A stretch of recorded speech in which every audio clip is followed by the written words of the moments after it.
ఎన్నికల ప్రచారంలో భాగంగా నంద్యాల జిల్లా పాణ్యంలో ప్రజాగలం సభలో చంద్రబాబు మాట్లాడుతున్నారు. లైవ్ చూద్దాం.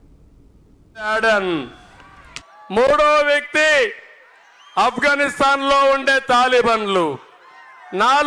నాలుగో చూస్తే ఉదాహరణకి నార్త్ కొరియాలో ఉన్నాడు కిమ్ తాత ఈ జిమ్. అవునా కాదా అని అడుగుతున్నా. అబద్ధాలు చెప్తున్నాడా లేదా అని మిమ్మల్ని అడుగుతున్నా. చెప్పిన అబద్ధం చెప్పకుండా చెప్తాడు. అందరినీ మోసం చేస్తానే ఉంటాడు. ఎవరన్నా ఎదురొస్తే నరికేస్తాడు. వీళ్ళకి తల్లి మీద ప్రేమ లేదు. మొన్నటి వరకు తల్లి గౌరవ అధ్యక్షురాలు, ఇప్పుడు ఎక్కడుంది తల్లి? ఉందా? ఇప్పుడు తల్లి కనపడుస్తా ఉందా మీకు? ఎక్కడన్నా చూసారా తల్లిని?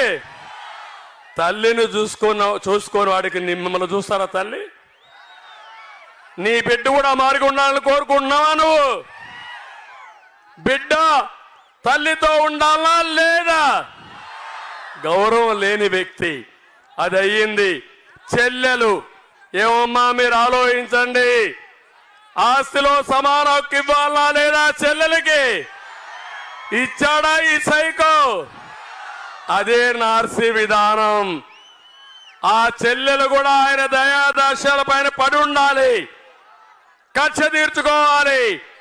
చెల్లెల బట్టల గురించి మాట్లాడతాడంటే, చీర గురించి మాట్లాడతాడంటే ఇది నార్సీ విధానం అవునా కాదా అని మిమ్మల్ని అడుగుతున్నా.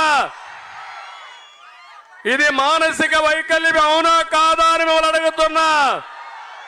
అంతేకాదు, వీళ్ళు వాళ్ళ నాన్న కూడా ప్రేమించరు, పిల్లల్ని కూడా ప్రేమించరు, వాళ్ళు కూడా ప్రేమించుకోరు. వాళ్ళ ఎగోనే నేను జరిగింది చెప్పింది జరగాలనేది వీళ్ళ మనస్తత్వం అని చెప్పి నేను మీకు తెలియజేస్తున్నా. అందుకే 5 ఏళ్ళు అడుగుతున్నా మిమ్మల్ని అందరినీ. ఏం తమ్ముళ్ళు, చరిత్రలో ఎప్పుడు చూశారా ఒక ఎంపీ తిరగబడ్డాడని సిబిసిఐడి కేసులు పెట్టి కడాన పోలీస్ కస్టడీలో అతన్ని కొడతా ఉంటే తాడేపల్లి కొంప నుంచి చూసి భలే కొడుతున్నారు, ఇంకా కొట్టమని చెప్పాడంటే అర్థమైందా మీకు? ఏ కేసు లేదు ఈ జిల్లాలో. నంద్యాలలో నడిరాత్రి వచ్చారు, మిమ్మల్ని అరెస్ట్ చేస్తామన్నారు. ఎందుకు అరెస్ట్ చేస్తున్నారు చెప్పండి అన్నా. ఒకే మాట చెప్పి అరెస్ట్ చేసిన తర్వాత మిమ్మల్ని ఎందుకు అరెస్ట్ చేస్తామని చెప్తామంటే, నాకే దిక్కు లేకపోతే మీకు దిక్కుందా తమ్ముళ్ళు అని అడుగుతున్నా. అర్థమైందా నార్సీ విధానం? అందుకే మిమ్మల్ని అందరినీ కోరుతున్నా. బాబాయిని గొడ్డలతో లేపేశారంటే, గులకరాళ్ళ డ్రామా ఆడారంటే, కోడి కత్తి డ్రామా ఆడారంటే, తండ్రి లేని బిడ్డని నాటకాలు ఆడారంటే, తర్వాత ఆ తండ్రిని చంపారని చెప్పిన వాళ్ళకే ఎంపీ ఇచ్చాడంటే ఏమర్థమైందా తమ్ముళ్ళు? అర్థమైందా తల్లి? ఇంకా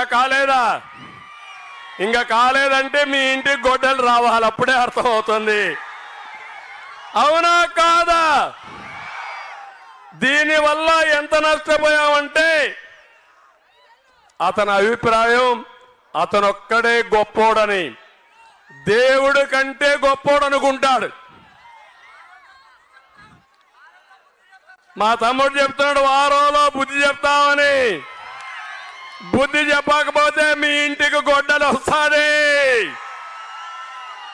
పాలించమని అధికారం ఇస్తే 5 ఏళ్ళు సెక్రటరియట్కి వచ్చాడా తమ్ముళ్ళు? చూశారా తమ్ముళ్ళు? ఇది అహంకారం కాకపోతే ఏంటి?